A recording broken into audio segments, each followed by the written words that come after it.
Bismillahirrahmanirrahim. Assalamualaikum warahmatullahi wabarakatuh. Selamat sore, Mbak-mbak, ibu-ibu. Waalaikumsalam Waalaikumsalam warahmatullahi warahmatullahi Warahmatullahi wabarakatuh. wabarakatuh. wabarakatuh. Sore Bu. Ya, baik. Barangkali sedang hujan ya di luar sana ya. Barangkali nanti ibu-ibu sinyalnya agak terganggu. Insya Allah tetap seperti biasa saya beri akses record ya Bu, supaya nanti bisa mempelajari kembali. Semisal memang hari ini ada halangan dan semoga di tempat saya di UDS sinyalnya juga baik ya, walaupun di luar cuacanya sedang hujan deras sepertinya. Baik, hari ini kita akan melanjutkan diskusi dari pertemuan sebelumnya dengan Bu Dinar ya, minggu kemarin. Hari ini kita akan melanjutkan dengan mendiskusikan terkait kontrasepsi darurat ya. Baik, saya izin untuk share screen.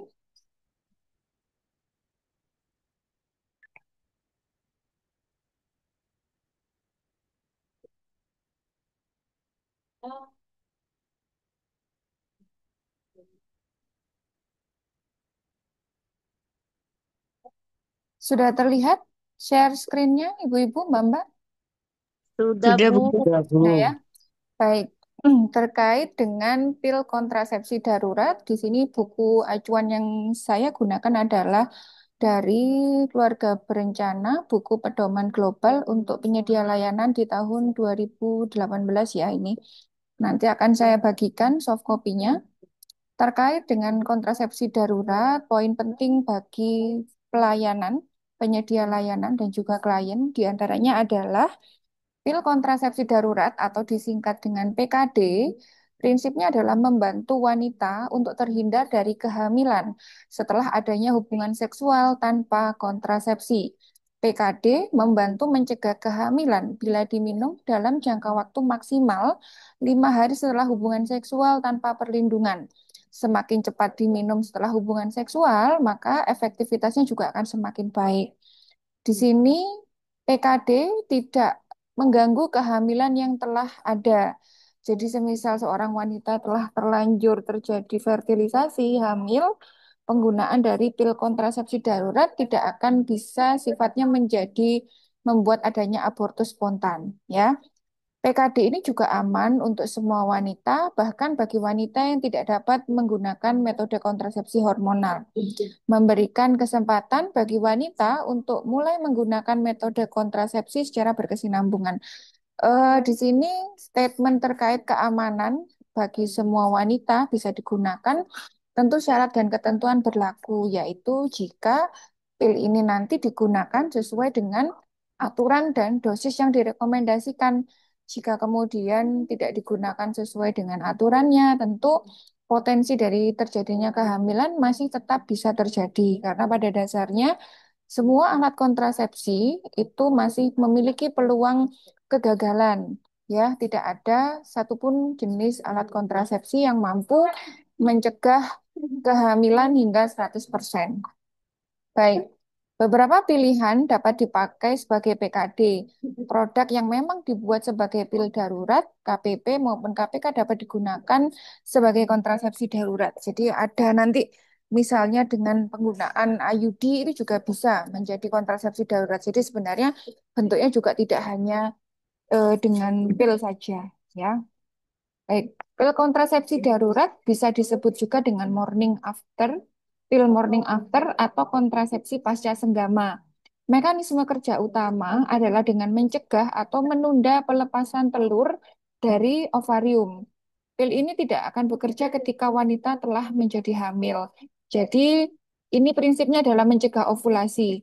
Ketika ovulasi telah terjadi, ataupun kehamilan telah terjadi, maka memang pil kontrasepsi darurat tidak akan memiliki efek lagi, sehingga kehamilan tetap akan terjadi. Oleh karena itu, dari dasar teori inilah menjadi alasan kenapa pil kontrasepsi darurat ini walaupun masih bisa bekerja sampai 5 hari pasca senggama, namun efektivitasnya akan lebih tinggi jika diminum segera setelah terjadi koitus yang tidak menggunakan perlindungan, gitu ya. Baik, jenis pil apa saja yang bisa digunakan menjadi pil kontrasepsi darurat? Ada berbagai macam jenis pil kontrasepsi darurat, di antaranya yang dia mengandung levonorgestrel atau UPA, ulipristal asetat. Ini adalah jenis-jenis turunan progesteronnya. Ada juga pil progestin yang mengandung levonorgestrel atau norgestrel. Jenis progestinnya yang membedakan. Kemudian ada juga yang bentuknya pil kombinasi, di dalamnya ada estrogen dan progestinnya. Ini disebut dengan noretisteron. Sehingga pil kontrasepsi ini akan bermacam-macam memang jenisnya sesuai dengan kandungan di dalamnya.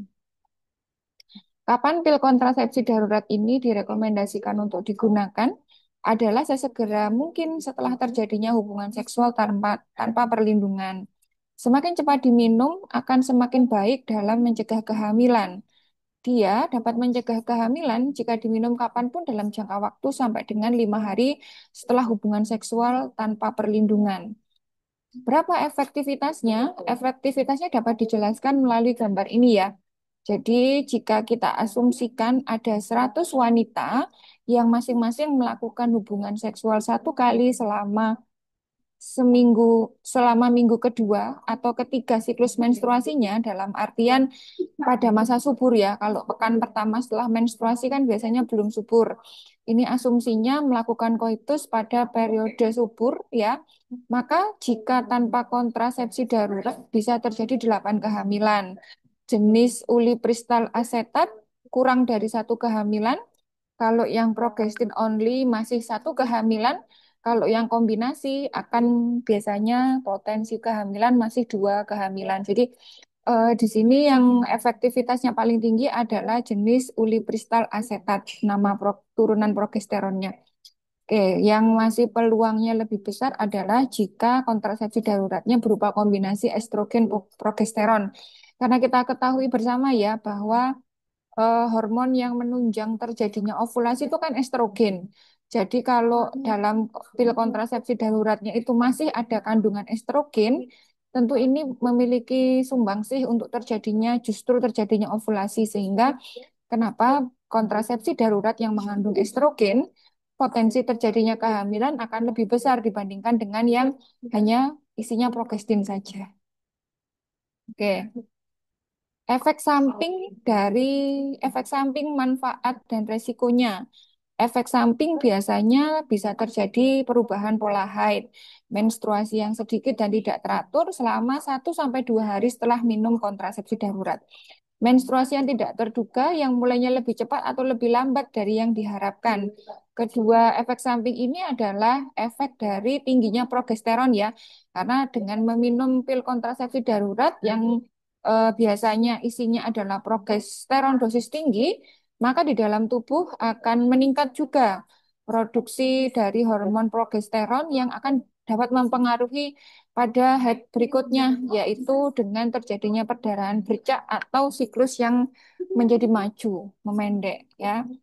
Kemudian beberapa hari setelah minum pil kontrasepsi darurat, biasanya juga akan ada keluhan kadang mual, nyeri perut, lelah, sakit kepala, nyeri payudara, pusing maupun juga sampai dengan ada muntah ya. Namun efek samping ini tentu bervariasi pada setiap penggunanya, tidak akan sama, bervariasi sekali tergantung respon dari tubuhnya masing-masing. Oke, manfaat kesehatan yang diketahui tentu adalah mencegah terjadinya kehamilan. Risiko kesehatan relatif tidak ada. Kemudian, pil kontrasepsi darurat ini prinsipnya dapat dipakai oleh segala usia, termasuk remaja. Kenapa dikatakan termasuk remaja? Ini tentu mengantisipasi jika memang terjadi perkosaan atau mungkin free sex begitu ya. Karena tentu mencegah terjadinya kehamilan sangat lebih baik ketimbang terjadi kehamilan pada usia remaja yang dapat membawa dampak lebih panjang hingga bisa menyebabkan stunting dan lain sebagainya. Walaupun sebenarnya pilihan paling aman adalah dengan tidak melakukan free sex tentunya.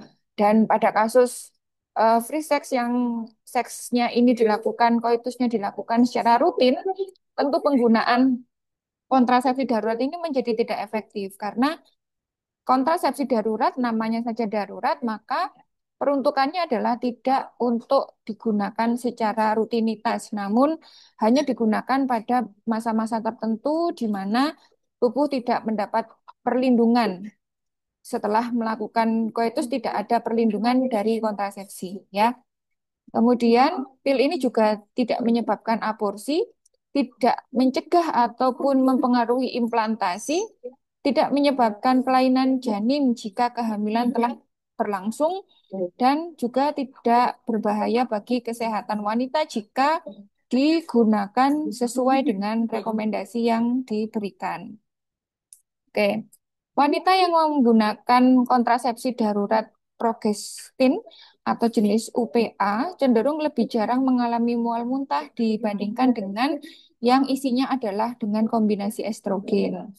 Kemudian penggunaan kontrasepsi ini juga tidak meningkatkan perilaku seksual beresiko, tidak mengganggu kesuburan, dan dapat dipakai lebih dari satu kali dalam siklus wanita, namun maksimalnya adalah di 2 kali saja. Karena penggunaan lebih dari itu tentu mengandung efek samping.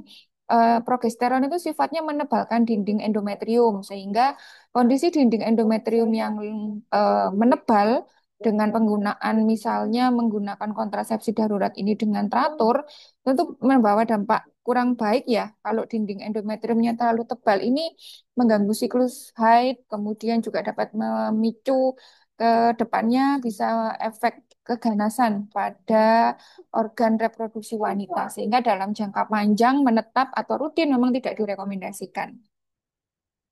Oke. Menghindari prosedur yang tidak perlu. Wanita dapat meminum kontrasepsi darurat saat diperlukan tanpa melalui penyedia layanan kesehatan. Jadi memang bisa dibeli secara bebas di apotek ya, tidak perlu memerlukan resep, tidak perlu juga datang ke vaskes. Tidak ada prosedur atau tes sebelum meminum pil kontrasepsi darurat. Pengecualiannya apabila wanita terlambat menstruasi, maka ia perlu melakukan tes kehamilan terlebih dahulu sebelum menggunakan PKD. Kalaupun memang telah terjadi kehamilan, maka pil ini prinsipnya tidak menyebabkan terjadinya abortus spontan.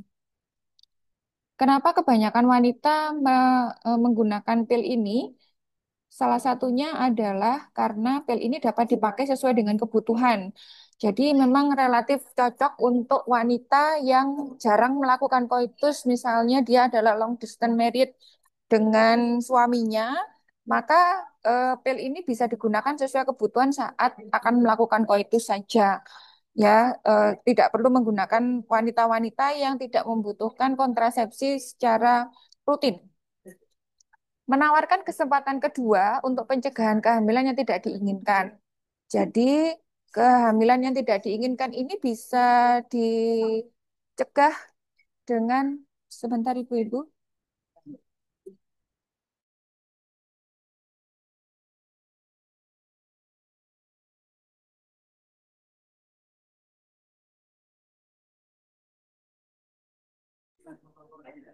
Baik, saya lanjutkan. Menawarkan kesempatan kedua untuk pencegahan kehamilan yang tidak diinginkan. Jadi, ketika seorang wanita terlanjur tidak menggunakan kontrasepsi atau terjadi koitus yang tidak diinginkan, masih ada permakluman ya. Kemudian supaya tidak terjadi kehamilan, yaitu dengan penggunaan kontrasepsi darurat. Tentu ini untuk wanita situasi yang memang memahami ya keberadaan dari kontrasepsi darurat. Banyak sekali dari wanita belum memahami keberadaan kontrasepsi darurat sehingga kehamilan tidak diinginkan masih juga banyak terjadi. Memungkinkan wanita menghindari kehamilan saat dipaksa berhubungan seksual atau dicegah memakai kontrasepsi. Jadi pada kondisi perkosaan atau kondisi suami yang melarang istrinya menggunakan kontrasepsi, kemudian si istrinya tidak berkenan untuk hamil, pilihan kontrasepsi darurat ini bisa menjadi rekomendasi. Dapat mengontrol pemakaiannya, menurunkan upaya aborsi dalam hal kegagalan kontrasepsi, atau jika tidak menggunakan kontrasepsi. Jadi tadi ya, daripada terjadi kehamilan kemudian arahnya menjadi aborsi, memang akan lebih baik jika setelah koitus menggunakan kontrasepsi darurat. Dan ini dapat disimpan sendiri jika sewaktu-waktu dibutuhkan dapat digunakan. Baik, semua wanita dapat menggunakan kontrasepsi darurat dengan aman dan efektif. termasuk wanita yang tidak dapat menggunakan kontrasepsi hormonal berkesinambungan. Sifat penggunaannya hanya jangka pendek sehingga tidak ada kondisi medis yang membuat pil kontrasepsi darurat menjadi tidak aman bagi setiap wanita. Baik, di sini ada sedikit data ya yang disajikan di sini. Ini adalah data dari WHO terkait bagaimana kemudian prosentase pasca senggama 0 dalam satuan jam ya, 0 sampai 12 jam sampai 72 jam. Di mana di sini prosentase kehamilan ada di baris diagram yang ke atas ini. Ini adalah prosentasenya. Jadi dari sini akan terlihat bahwa semakin lama penggunaan kontrasepsi darurat pasca senggama ini meningkatkan resiko terjadinya kehamilan. Semakin cepat digunakan, resikonya bisa ditekan sampai dengan nol, di 0 sampai dengan 12 jam gitu. Ya, ini data dari WHO. Baik, saya lanjutkan kembali. Kapan penggunaan kontrasepsi darurat? Dia dapat digunakan kapanpun, lebih cepat lebih baik, hingga 5 hari setelah hubungan seksual tanpa perlindungan. Semakin cepat diminum, akan semakin baik efektivitasnya. Rekomendasi penggunaan kontrasepsi darurat biasanya adalah pada wanita dengan korban perkosaan, setiap hubungan seksual tanpa perlindungan, atau terjadi kesalahan penggunaan kontrasepsi. Seperti misalnya pada saat menggunakan kondom tidak benar, selip, atau rusak, atau bocor. Pasangan yang keliru dalam menggunakan kontrasepsi sadar masa subur.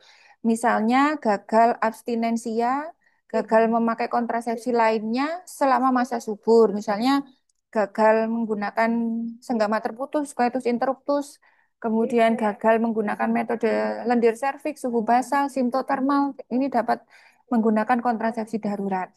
Wanita yang telah berhubungan seksual tanpa perlindungan setelah lupa minum 3 atau lebih pil kontrasepsi kombinasi ya, atau terlambat memulai kemasan baru selama 3 hari atau lebih. Jadi terlambat menggunakan kontrasepsi kombinasi, misalnya pil atau telat suntik begitu, AKDR tidak pada tempatnya dinyatakan hilang, bisa menggunakan kontrasepsi darurat ini dengan syarat tentu belum terjadi kehamilan ya, baru ini bisa efektif.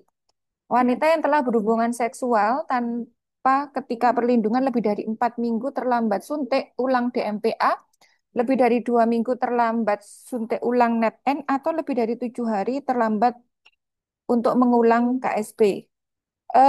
Pada kontrasepsi yang 3 bulan ada jeda waktu bisa sampai 4 minggu ya. Keterlambatan masih bisa menggunakan kontrasepsi darurat. Sedangkan untuk kombinasi adalah di 2 minggu.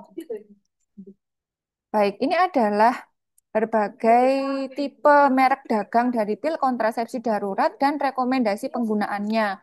Ada yang penggunaannya itu kemasannya adalah 1 pil dan diminum hanya memang 1 kali. Ada nanti yang bisa kita temukan penggunaannya di beberapa merek itu 2 pil dan langsung diminum di jam-jam pertama. Jadi ini memang sangat bergantung sesuai dengan merek yang digunakan pada setiap kemasan dari pil kontrasepsi darurat. Oke, nanti bisa dibaca sendiri ya terkait berbagai merek. Oke. Ini tadi sudah, ini efek samping yang bisa ditimbulkan tadi ya, penjelasan dari mual. Jika memang mualnya berkelanjutan, berarti memang tidak sesuai, tidak cocok pakai pil kontrasepsi darurat, maka direkomendasikan bisa menggunakan metode yang lain.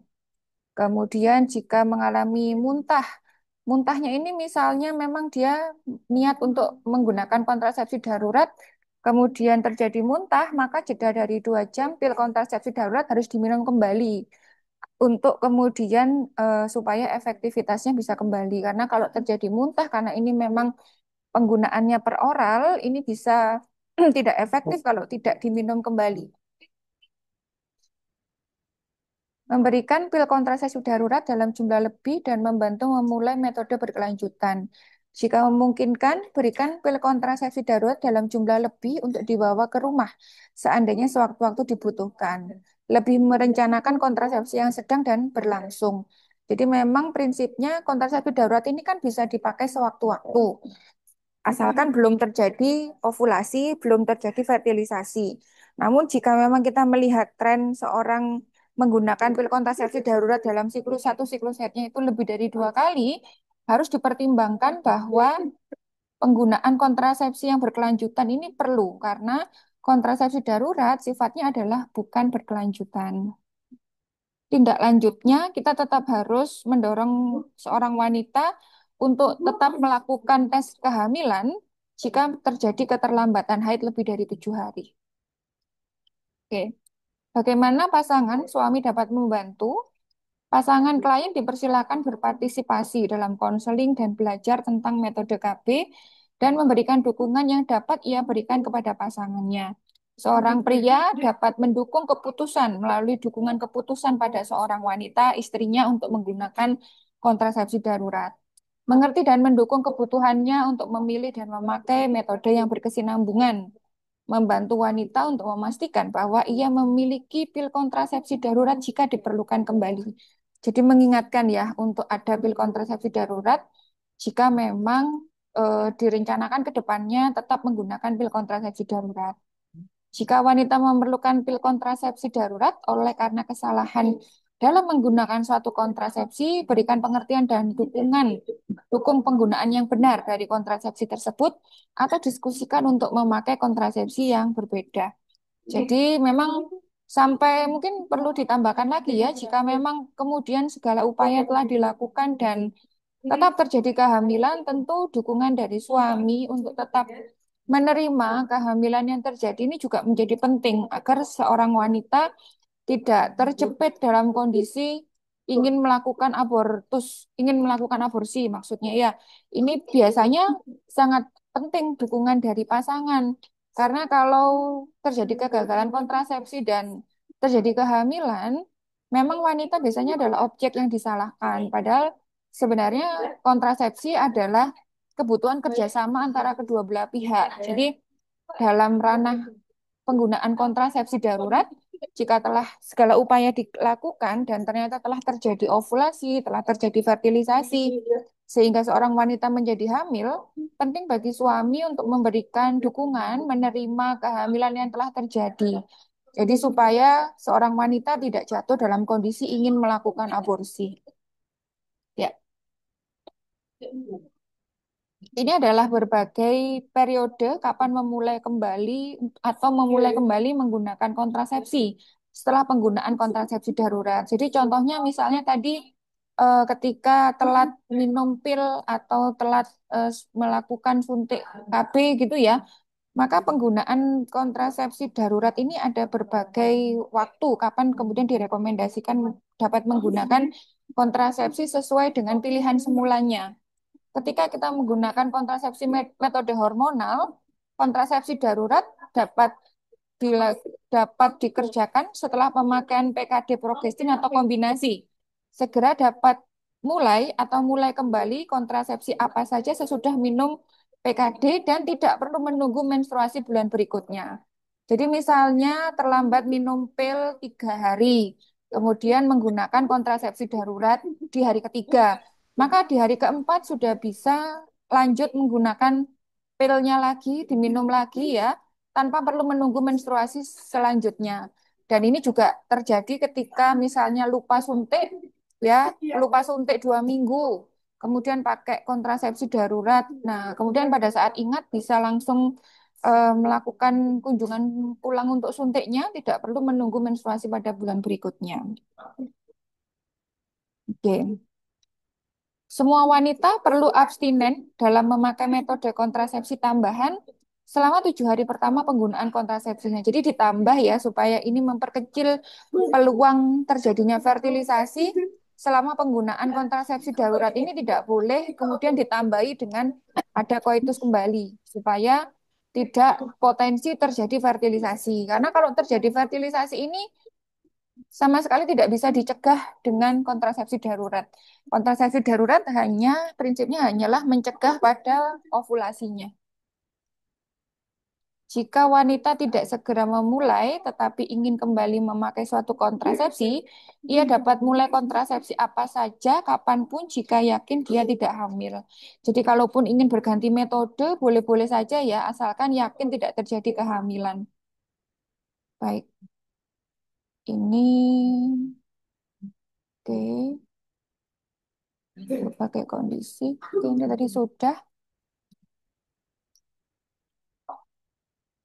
Berbagai efek sampingnya ya, spotting, perdarahan yang tidak teratur atau sedikit, efek dari progesteron, perubahan waktu menstruasi bulan berikutnya, atau bisa juga diduga hamil jika terlambatnya bisa lebih dari 7 hari. Tentu dilakukan tes kencing dulu atau USG. Potensi ini tetap bisa terjadi ya, kehamilan masih tetap bisa terjadi, apalagi jika penggunaannya tidak segera setelah terjadinya, tidak segera terjadinya setelah terjadinya koitus. Baik, ini mengulangi pertanyaan-pertanyaan yang di atas tadi. Oke, oke, baik. Rasanya sudah, Ibu, untuk pil kontrasepsi darurat. Nanti berbagai pertanyaan yang sering muncul ini bisa menjadi pengkayaan untuk dibaca kembali pada e-book yang nanti juga akan saya bagikan. Barangkali di sini ada yang ingin didiskusikan, Mbak-mbak, Ibu-ibu, kami persilakan, saya persilakan. Apakah ada yang ingin ditanyakan? Tidak ada, Ibu-ibu? Belum ada, Bu. Belum ada ya. Ada Bu, Oke, berlaku. ya baik, relatif tidak terlalu sulit. Kemudian di pelayanan saya yakin juga sering digunakan oleh ibu-ibu dalam berbagai tata laksana ya, bukan hal yang asing juga. Nanti silahkan rekomendasinya sesuai dari yang ada di e-book bisa dibaca kembali. Barangkali kalau untuk teori nanti butuhnya adalah dibaca-baca lagi untuk persiapan UTS atau nanti ketika UAS ya. Baik, Ibu-ibu, mungkin sekian materi yang dapat saya sampaikan hari ini. Semoga diskusi kita sore hari ini jadi ilmu yang manfaat dan barokah untuk kita semua. Saya Amin. Amin. mohon maaf kalau ada kekurangan dalam menyampaikan materi pada sore hari ini. Kita ketemu lagi nanti pada pertemuan berikutnya. Terima kasih. Assalamualaikum warahmatullahi wabarakatuh. Waalaikumsalam warahmatullahi Waalaikumsalam wabarakatuh. warahmatullahi wabarakatuh. Kasih, Terima Bu. kasih banyak, Ibu. Terima kasih Bu. Ya, sama-sama. Saya izin live ya, Ibu-ibu. Oke, Bu. Iya, Ibu. Yo.